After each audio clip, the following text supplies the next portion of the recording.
Oke, selamat malam semua. Assalamualaikum warahmatullahi wabarakatuh. Waalaikumsalam warahmatullahi Waalaikumsalam wabarakatuh. warahmatullahi wabarakatuh. Oke, malam ini izin buat rekan-rekan mungkin mengganggu kegiatannya. Kita melanjutkan kerja kelompok, pembahasan kelompok terkait tentang isu yang ada di kantornya masing-masing ya. Nah, untuk isu, oh ini konfirmasi dulu aja ini kan siapa Bang Razanya belum bisa masuk Zoom.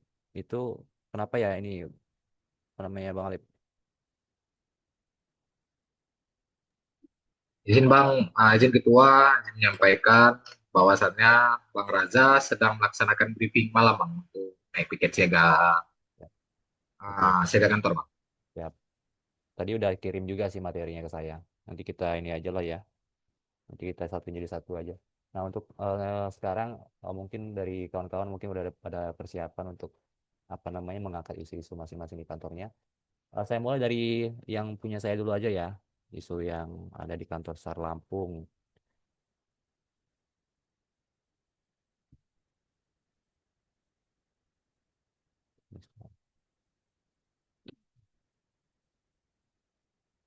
Terkait isu strategis yang saya angkat di sini adalah kedudukan dan peran ASN khususnya tim medis terkait perlengkapan logistik obat dan peralatan medis di Basarnas, khususnya di kantor SAR Lampung.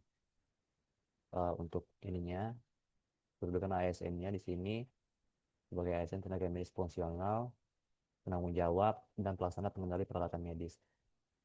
Nah, peran ASN tim medis dalam logistik obat dan peralatan medis di sini untuk peran sendiri identifikasi kebutuhannya itu ASN medis bertugas menilai jenis dan jumlah logistik medis.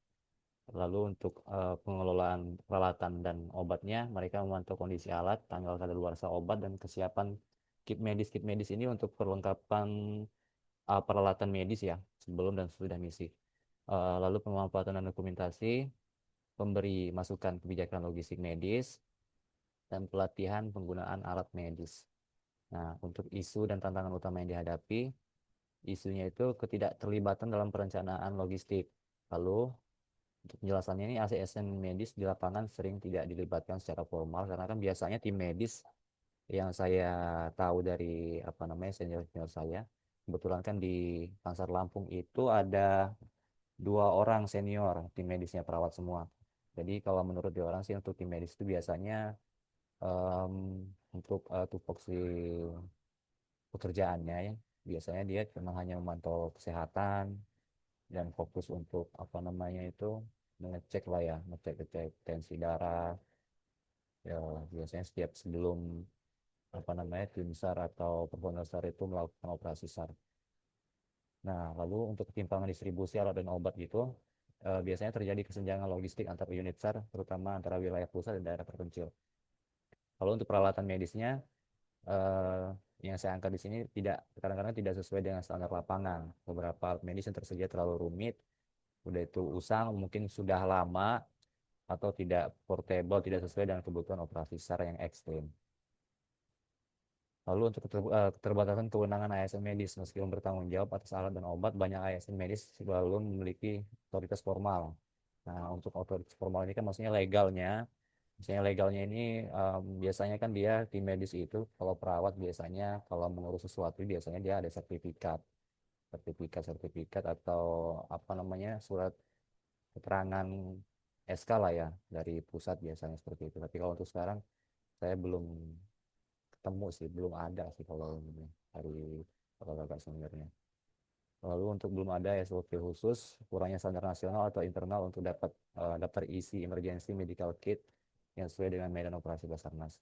Lalu untuk harapan dan solusi penguatan peran ASN medis di logistik, ya, pastinya perlibatan ASN medis dalam pelaksanaan logistik obat dan medis sejak awal, penyusunan SOP-nya, lalu pelatihan manajemen logistiknya, digitalisasi sistem logistik, dan penguatan jalur koordinasi. Nah, di sini kan untuk apa namanya, untuk mengangkat isu, kan menggunakan metode lapisan isu RPKAL sama WSG ya. Nah, ini saya jelasin semua untuk keduanya kan harusnya pilihnya salah satu. Kemudian keduanya saya coba pakai. Nah, isu utamanya itu kan keterbatasan ketersediaan distribusi obat dan peralatan medis SAR. Pada unit Basarnas menghambat pelayanan medis darurat saat operasi SAR.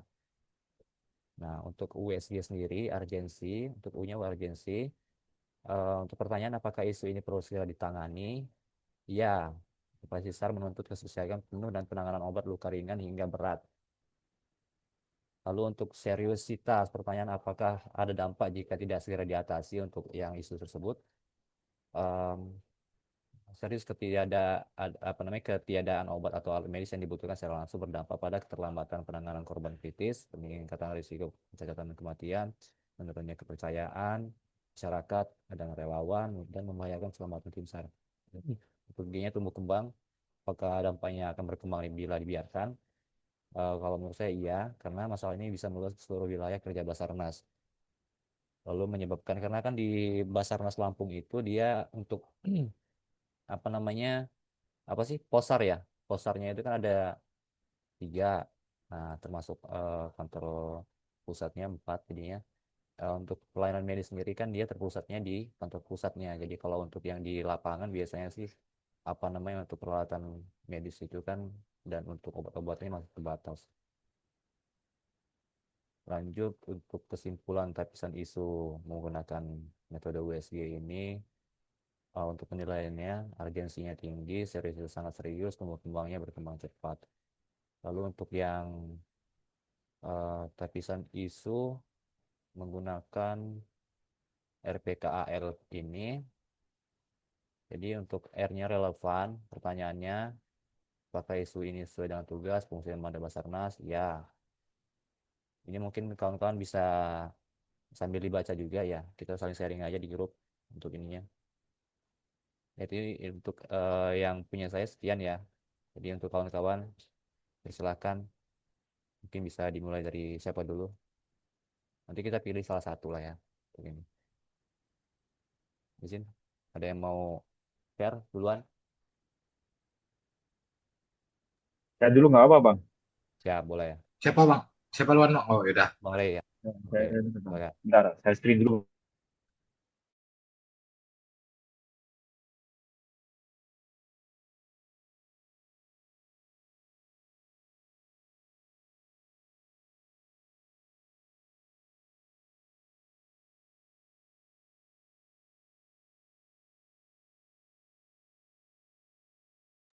Nah, udah kelihatan, Bang.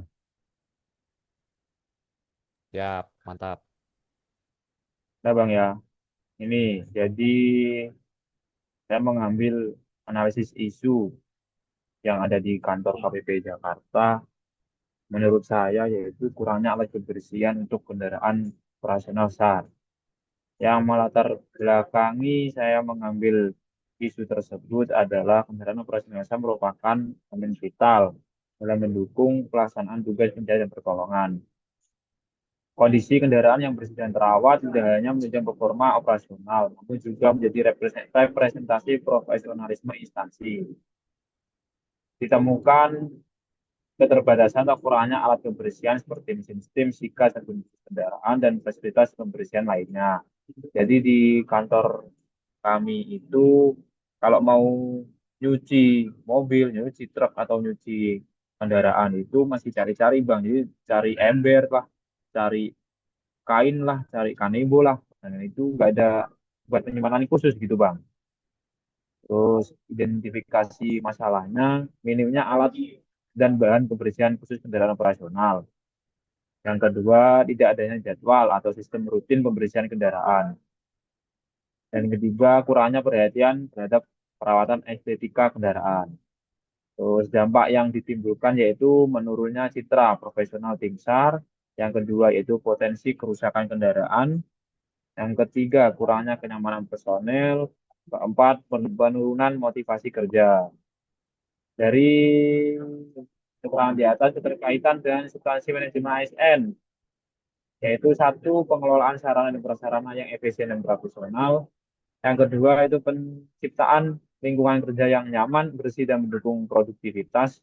Yang ketiga, penerapan budaya kerja ASN berakhlak, khususnya nilai profesional dan peduli. Terus yang isu-isu tadi dikaitkan dengan agenda 3.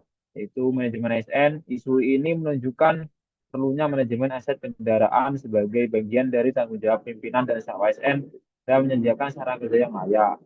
Yang semata ASN yang cerdas adalah ASN yang peka terhadap lingkungan kerja dan mampu mencari solusi inovatif terhadap permasalahan operasional termasuk kebersihan dan perawatan alat kerja. Nah, solusi kalau menurut saya yang inovatif dan simpel itu yang menyediakan rak khusus lah Bang buat menyimpan alat kebersihan. Jadi nggak bingung nih cari-carinya. Terus analisis yang saya pakai itu analisis SWOT yaitu strength, weakness, opportunity dan threat. Ini nanti bisa di-share aja di grup WA Bang ya. Rekomendasi solusinya ada di sini juga. Bisa dibaca-baca nanti. Terus keempat penutup. Dah dari saya itu dulu Bang, baru 2 lembar, belum saya kembangin ini. Nanti kalau fix ya dikembangin lagi. Ya, Nah, oke. terima kasih Bang. Lanjut Siap. ke tim yang selanjutnya atau Izin yang eh, rekan-rekan. bentar untuk Bang Rey, untuk pemaparannya mungkin ada masukan sedikit dari saya. Ini kan untuk yang apa namanya perlu tugas dari Bu Esi kan ditambahkan untuk teknik lapisan isunya APKAL ya sama APKL sama USG-nya. Mungkin nanti bisa ditambahin aja kali ya. Tinggal nambahin itu juga. Ya, siap Bang. Nanti Ya, kalau ini jadi yang dipilih nanti ditambahin aja. siap, siap. Oke, ya makasih. Ya. Lanjut. Lanjut Bang yang selanjutnya. Oke, lanjut.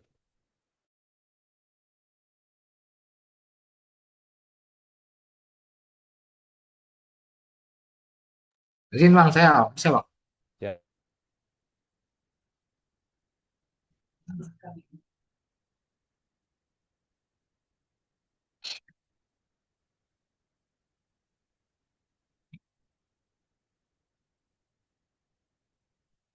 Izin bang, Ah, udah bisa dimulai bang. ya Bang Alif, lanjut. Nah, jadi bang, saya di sini akan mengangkat isu mengenai tentang di kantor saya yaitu analisis perlunya pengadaan alutsista alat berat bang dalam pencarian dan pertolongan pada untuk memudahkan operasi di bangunan dan runtuhan. Ini belum saya susun habis bang ya. Jadi pencarian dan pertolongan SAR adalah proses kritis dalam penanganan bencana dan pertolongan. Terutama kita ketika berhadapan dengan bangunan yang runtuh. Dalam situasi ini, waktu sangat berharga, atau respon time, dan setiap detik dapat menentukan antara antara hidup dan mati.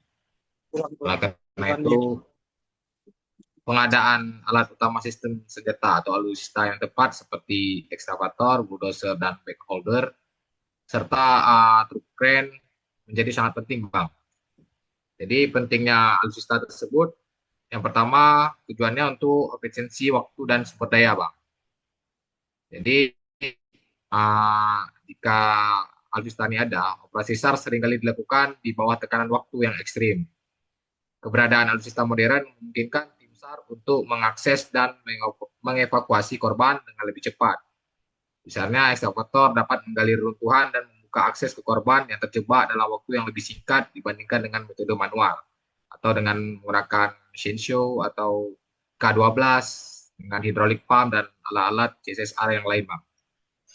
Lanjut ke keselamatan tim SAR, menggunakan alutsista yang tepat dapat mengurangi risiko bagi anggota tim SAR. Operasi manual di lingkungan yang berbahaya berpotensi menyebabkan cedera. Dengan alat berat yang memiliki kontrol yang canggih, tim dapat bekerja dari jarak yang lebih aman. Lanjut ke fleksibilitas operasional, alutsista seperti backholder ini dan bulldozer memiliki kemampuan multifungsi yang memungkinkan mereka digunakan dalam beradaptasi dengan medan yang sulit dan berbagai jenis efektivitas teknologi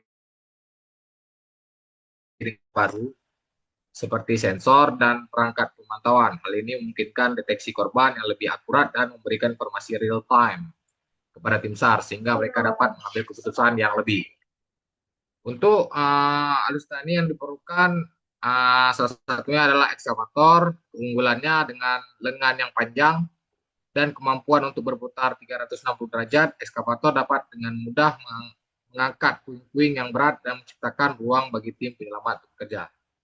Lanjut ke bulldozer, keunggulannya adalah dengan daya dorong yang kuat, bulldozer dapat dengan cepat menggeser puing-puing besar untuk mempercepat proses evakuasi dan memberikan akses yang diperlukan untuk tim penyelamat masuk, Bang. Lanjut ke backloader. Keunggulannya desain kompaknya memungkinkan backloader beroperasi di area yang sempit, sangat berguna dalam situasi reruntuhan yang padat. Backhoe loader juga dapat dilengkapi dengan berbagai attachment sesuai kebutuhan. Terakhir, truk crane, keunggulannya dengan kemampuan angkat yang besar, truk crane dapat mengangkat bagian bangunan yang runtuh sehingga memudahkan akses bagi tim penyelamat untuk mencapai korban. Tantangan yang dihadapi di saat kita melakukan pengadaan alutsista itu, yang pertama itu biaya pengadaan, yang kedua keterampilan operasional. Nah, ini yang paling penting. Penggunaan alat berat memerlukan keterampilan khusus. Tim SAR harus dilatih dengan baik untuk memastikan mereka dapat mengoperasikan alat dengan aman dan efektif. Kurangnya pelatihan dapat mengakibatkan kesalahan yang berpotensi fatal kepada nyawa manusia. Lanjut ke maintenance dan perawatan, dilanjutkan dengan kondisi medan yang berubah. Untuk prinsipnya yaitu dengan Smart SN spesifik target pengadaan menetapkan target alutsista yang jelas, misalnya kayak membeli minimal 3 unit ekskavator dan 2 unit truk crane dalam tahunan anggaran.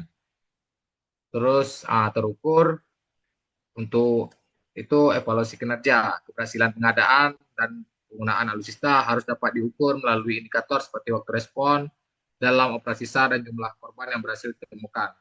Perlunya evaluasi kinerja, Bang. Lanjut ke dapat dicapai, terus relevan, memastikan bahwa alutsista yang diadakan relevan dengan kebutuhan operasional di lapangan. Lanjut ke terikat waktu, menetapkan jadwal yang jelas untuk pengadaan dan pelatihan penggunaan alutsista, misalnya kayak rampung dalam 6 bulan dan pelatihan selesai dalam 3 bulan setelah pengadaan. Solusinya ialah yang pertama pendanaan dan kemitraan. Membangun kemitraan dengan sektor swasta atau lembaga nasional dan internasional dapat membantu dalam mendapatkan dana pengadaan alutsista. Yang kedua, program pelatihan rutin untuk pelatihan berkala bagi operator alat berat untuk meningkatkan keterampilan. Yang ketiga, sistem pemeliharaan terjadwal. Membangun sistem pemeliharaan yang terjadwal untuk memastikan semua alutsista tetap dalam kondisi baik atau dengan pemeliharaan biasa rutin. Yang keempat, pengembangan teknologi adaptif. Investasi dalam teknologi yang dapat beradaptasi dengan berbagai kondisi medan harus menjadi prioritas untuk menyelamatkan nyawa manusia yang sedang terancam. Mungkin itu aja, Bang, yang dapat saya sampaikan, Bang. Kalau ada yang kurang boleh dikoreksi, Bang. Ada yang Siap, izin disampaikan, Bang. Bang Raza. Bang Raza, di apa namanya KKP Aceh memang belum ada ini ya, bulldozer, udah itu ekskavator itu ya, belum ada ya? Izin menjawab Bang, di sini Siap. belum ada Bang. Oh, belum ada ya. Ada sini kayak ATV atau mobil sama mobil amfibi Bang yang ada Bang. Oke, siap-siap. Untuk kendaraan Kalau pengangkut gitu, alat pengangkut apa namanya? Udah ada ya truk. Bang. Belum ada juga ya. Bukan pengangkut personil ya, pengangkut untuk Kalau barang. truk Itu bukan. pengangkut personil Bukan. Oh, barang ya. kalau pengangkutnya ada Bang. Ada truk gitu, ada truk untuk ngangkut si truk amfibinya Bang. Oh iya, siap-siap. Untuk eskavator sama bulldozer belum ada ya. Siap. Di Lampung sudah ada sih kalau itu. Belum ada. Oke. Siap. Ditampung ya. Jadi alasan saya, Siap. jadi alasan saya untuk mengangkat isu ini karena kemarin tuh saya melihat dari Kansar lain, mungkin dari Kansar mana? Kalau salah saya Kansar Semarang kalau nggak salah. Mungkin mereka dekat saya Kansar lain lah.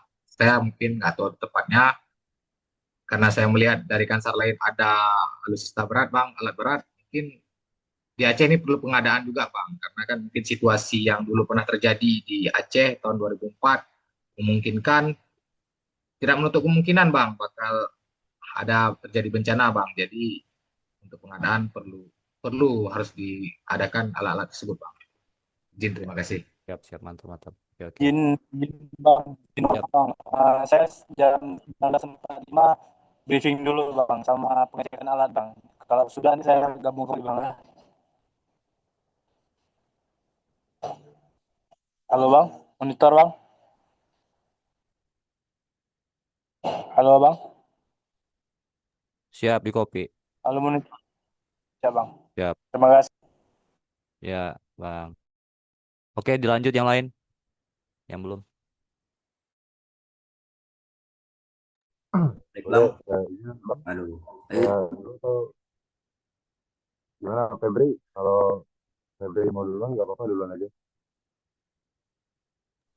Kayaknya punya kita nih hampir ini deh. Hampir mau Ya, habis di iya, berapa menit lagi? berapa menit lagi nih? Langsung aja ini siapa ya? Febri ya. 9 Izin menit Feb. gitu, Langsung aja 9 Feb. menit. Cepat aja Bang. Cepet singkat aja ya.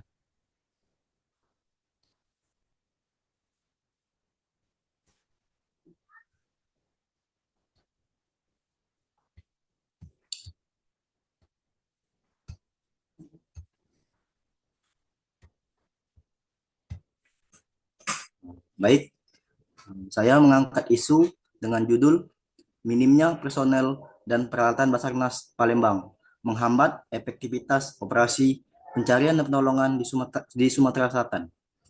Nah, Basarnas Palembang sebagai unit Badan Nasional Pencarian dan Pertolongan di wilayah Sumatera Selatan menghadapi tantangan serius terkait keterbatasan sumber daya manusia atau SDM dan peralatan operasional.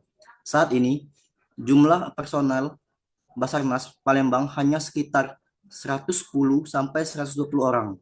Sedangkan cakupan wilayah operasinya meliputi 17 kabupaten kota dengan medan yang beragam, mulai dari perkotaan, sungai, rawa, hingga daerah hutan dan pegunungan.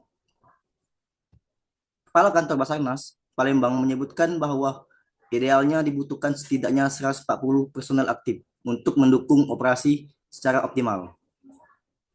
Selain itu, ketersediaan peralatan SAR seperti perahu karet, kendaraan ATV, alat selam, dan peralatan medis darurat masih sangat terbatas. Hal ini berdampak langsung pada kecepatan dan efektivitas evakuasi, khususnya di daerah terpencil atau dalam operasi berskala besar. Data dan fakta. Yang pertama yaitu jumlah personel yang belum ideal. Yang kedua, kondisi peralatan SAR yang sudah tidak layak pakai. Dampak isu. Yang pertama yaitu lambatnya respon terhadap kejadian bencana atau kecelakaan. Yang kedua, beban kerja berlebih bagi personel yang ada, yang dapat menimbulkan kelelahan fisik dan risiko keselamatan.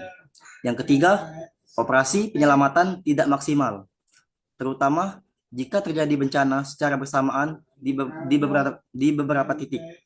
Yang terakhir yaitu terganggunya sinergi dengan instansi lain karena kurangnya alat dukung operasional. Kemudian, rekomendasi solusinya. Yang pertama yaitu penambahan dan pemerataan personel besar di wilayah kerja Basarnas Palembang. Yang kedua, pengadaan dan pembaruan peralatan SAR khususnya bersifat taktis dan dapat digunakan di medan sulit. Yang ketiga, kerjasama dengan TNI, Polri, dan relawan lokal. Yang terakhir, advokal anggaran ke pemerintahan pusat. Memiliki keterkaitan erat dengan manajemen ASN. Yang pertama yaitu perencanaan dan pengelolaan sumber daya manusia ASN. Minimnya personel Basarnas mencerminkan masalah dalam. Yang pertama, perencanaan kebutuhan pegawai. Yang kedua, rekrutmen dan penempatan ASN. Yang ketiga, pengembangan kompetensi. Yang kedua, manajemen peralatan sumber daya operasional. Meskipun peralatan bukan ASN secara langsung, pengadaannya bergantung pada yang pertama, perencanaan anggaran oleh ASN, pengelola program. Yang kedua, efisiensi, tata kelola, dan pengadaan yang dijalankan oleh ASN di tingkat manajerial. Memiliki keterkaitan erat dengan smart ASN. Yang pertama yaitu profesionalisme dan kompetensi. Minimnya personel besar yang profesional dapat menghambat operasi penyelamatan. Yang pertama, smart ASN seharusnya memiliki kompetensi tinggi dalam bidang tugasnya. Yang kedua, penempatan ASN di Basarnas harus berbasis keahlian, bukan sekedar administratif. Yang ketiga, pelatihan teknis dan penguatan kapasitas harus menjadi bagian dari pengembangan ASN. Yang kedua, penguasaan teknologi IT literat. Peralatan SAR yang minim bukan hanya soal jumlah, tapi juga soal kemampuan ASN menggunakan teknologi modern seperti drone pencari, sistem navigasi atau GPS. Yang terakhir yaitu aplikasi pelaporan cepat. Baik, itu saja Bang. Ya, Masih kurang. nanti bisa dilengkapin ya. Kalau untuk ininya mungkin nanti dimasukin yang kayak metode apa namanya tepisan isu tadi, lengkapin aja dulu. Oke, dilanjut Bang Aldipa, monitor. Baik, siap, Bang. Sebentar. Ya,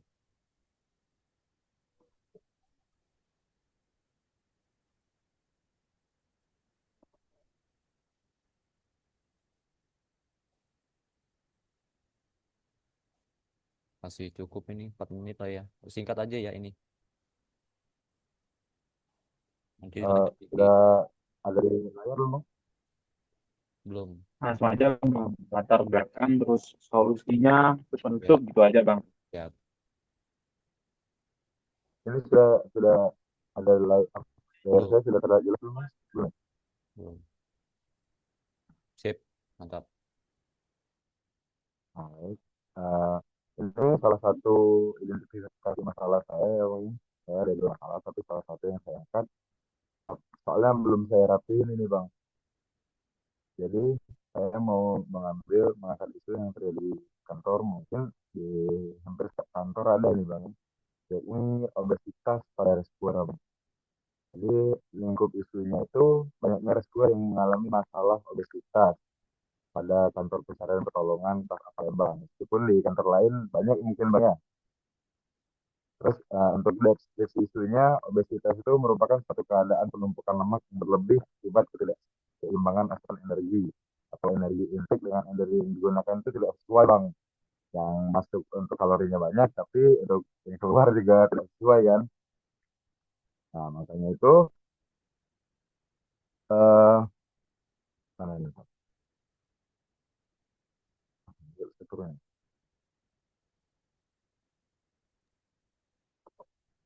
Langsung ke apa namanya? Penyelesaian atau apa gitu. Ya, Ya, nah, saya baru kayak kali ini belum saya ini Bang, belum saya rapiin soalnya. Dan menurut saya juga obesitas yang terjadi di kantor saya atau di setiap kantor itu menjadi gangguan Bang atau masalah baik dalam kesiapsiagaan bela negara ataupun kesiapsiagaan kita sebagai ASN ya. Apalagi kita sebagai rescuer itu adalah kerja lapangan nih Bang. Makanya menurut saya itu eh, kita sebagai ASN itu juga harus tetap menjaga pola makan, pola hidup dan pola olahraga kita. So, mungkin baru itu Bang yang bisa saya share sekarang. Soalnya kemungkinan jam 8 atau jam 9 ini akan saya rapihin lagi lah. Selesai itu sudah. siap, siap Bang Reza. Ya, Bang Aldipa. Oke. Terima kasih. Oke, sudah semua di-share. Izin kawan-kawan, ini kan apa namanya kita bagi aja langsung ya untuk penugasannya ya, biar langsung dieksekusi. Jadi izin Em, sama apa namanya untuk isunya ini kira-kira mau pilih yang mana ya ini? Itu Bang, punya Bang Alif Sopana itu kayak menarik gitu Bang. Iya, kalau saya sih lebih ke ini sih kayaknya apa namanya apalagi kalau di sana kan memang belum ada berarti kan ya benar-benar memang ya isu yang memang harus dipenuhin sih ya. Maksudnya di kemarin sih dapat apa namanya dapat masukan juga dari apa mentor-mentor kalau memang dia isunya memang nggak belum urgensi kayak gitu ya sebenarnya masih bisa dikesampingkan dulu tapi kalau memang urgensi dan di kantor-kantor lain memang dia ada tapi tempat kita nggak ada itu bagus buat diangkat jadi kayaknya punyanya Bang Alip Sofana ini bagus ini kayaknya bisa ini kayaknya Ya itu aja Bang udah. Fix siap itu aja Bang. gimana deal ya Saya setuju Bang. Soalnya Ya Bang Ali Bang. itu saya siap ini nah Bang, kalau punya saya ini agak kelas maksudnya. nah untuk apa namanya penugasannya ini kan untuk video di saya nanti saya edit videonya nah untuk besok untuk yang PowerPoint ini kan kita harus buat PowerPoint sama PDF yang ada apa namanya ukuran A4 sama ukuran apanya lah itu ya yang untuk clue yang dari USI kan. Nah, kita bagi per masing-masing aja. Jadi untuk videonya saya, PowerPoint-nya siapa kira-kira ya? Bang Rey? Jangan apa Bang, saya aja Bang. Siap, Bang Rey ya. Terus nanti untuk Ya, yang apa namanya PDF-nya, karena kan ini materinya punyanya Bang Alip, mungkin nanti bisa sambil sama ini mungkin ya, sama Bang Razanya, nanti buat PDF. Aduh,